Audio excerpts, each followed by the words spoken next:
In what is certainly not good news for the former president, Georgia Republicans indicted alongside Trump have begun to turn on him. Uh-oh. Or should I say, oh no! State Senator Sean Still, the only Republican lawmaker indicted by a grand jury early this month in the Spalding racketeering case brought by Fani Willis, immediately turned the blame on Trump for his role as a fake elector. Remember, he was a fake elector for Trump, and he claims that Trump directed him to be a fake elector. In fact, according to his attorney, Thomas Bever, in a court filing flagged by Politico, Still, as a presidential elector, was also acting at the direction of the incumbent president of the United States. The president's attorneys instructed Mr. Still and the other contingent electors that they had to meet and cast their ballots on December 14th, 2020. Now, that filing came as Still seeks to move his case to a federal court, arguing that, hey, look, I was acting under the direction of a federal officer, you know, the president of the United States, and so therefore, Georgia can't come after me. Okay, sure. Now, the attorney also argued that he is immune from state prosecution under the Constitution's Supremacy Clause. Still's filing echoes arguments made by other co-defendants. For example, former Georgia GOP chairman David Schaefer, whose attorneys also said in a filing that he and other electors acted at the direction of the incumbent president and other federal officials. Trump's former chief of staff, Mark Meadows, has also made that same argument, and even went so far as to try to claim that, hey, man, you can't arrest me. You can't arrest me on this. I'm immune. I am immune from arrest in Fulton County. He and Jeffrey Clark, however, ended up surrendering themselves on Thursday after a judge rejected that. Now, in his filing, Still's attorney said that Schaefer had called a meeting of prospective electors at the Georgia Capitol building on December 14th, 2020, where a Trump attorney told them that it was necessary for them to meet to preserve the campaign's challenge of the election results in the state. I'm kind of curious who that attorney is. Could it have been Rudy Giuliani? Could it have been Sidney Powell? I have no idea who that attorney is, but very likely. I mean, you know, I would think that they would be one of the indicted co-conspirators. Not sure, though. Not sure, as they are unnamed in this Politico piece.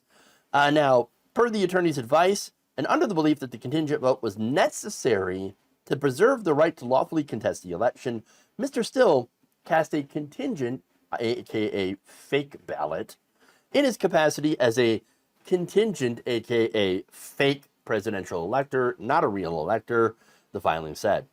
Now, I added in the fake because, well, that's literally what it is. He was a fake elector. He was not an elector. He did forgery, allegedly.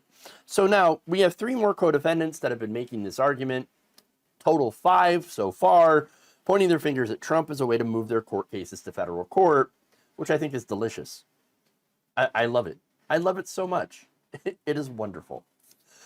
Because, again, going after and pointing out, hey, Donald Trump, he's the ringleader. Go after him, go after him, go after him. No, don't go after me. No, no, no, no. In fact, former federal prosecutor Renato Mariotti chimed in on this and said one of the advantages of charging many defendants is that their defenses are often inconsistent. Willis had to expect that the fake electors would point the finger at Trump and his attorneys. Again, this is why the RICO statute is so effective at this point. Former U.S. Attorney Harry Littman also added, when defendants start pointing fingers at each other, as they're doing, it usually spells trouble for the higher-ups. He also said it's an increasingly dicey legal situation for Trump. You also have Georgia state law professor Clark Cunningham telling CNN on Wednesday that Schaefer's argument could, quote, be devastating for the former president. Schaefer explicitly places the entire responsibility for the fake elector scheme squarely on Donald Trump. He says, I was acting at his personal discretion.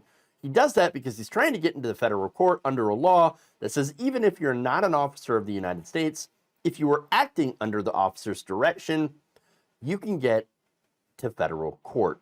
He's making that statement to get to federal court, but at the same time implicating Trump directly in the fake elector scheme.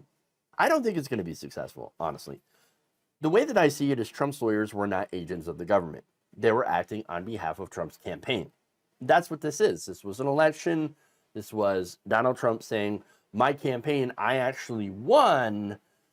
And I don't think that trying to overturn an election is one of the job duties of a federal official. I just don't think that.